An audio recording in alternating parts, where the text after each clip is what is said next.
fahitako azy aloha da misy eo aloha le tsy fatokisan'ny olona ntsony le fitsarana. Faharoa ny fampiahy ihany ny vahoaka sy ny mpitandro filaminana amin'ny resaka hoe mety misy zavatra nitranga taloha hoe inona moa ty ohatrany hoe mety hoe nisy mpangalatra taloha zay tonga dia voaka zay tonga dia voaka. Dia farany moa dia misy lafiny fahatelo hoe mety misy resaka politika koa resaka déstabilisation koa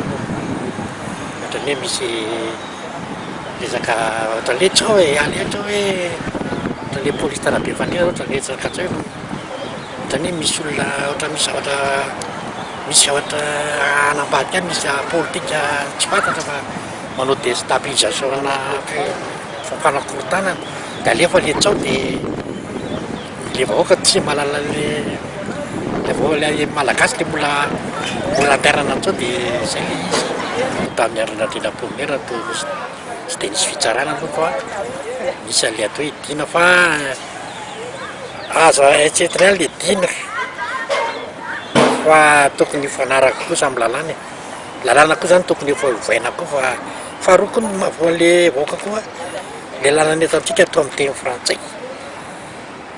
nefa le vahoaka tsy mahalala le ina marina moa le lalàna io zany tokony fantatry ny olona ny lalàna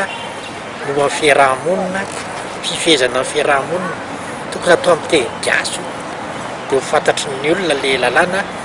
atonga tsy hanaonao foana tokony nisy fampianarana nisy fitazaina olona zany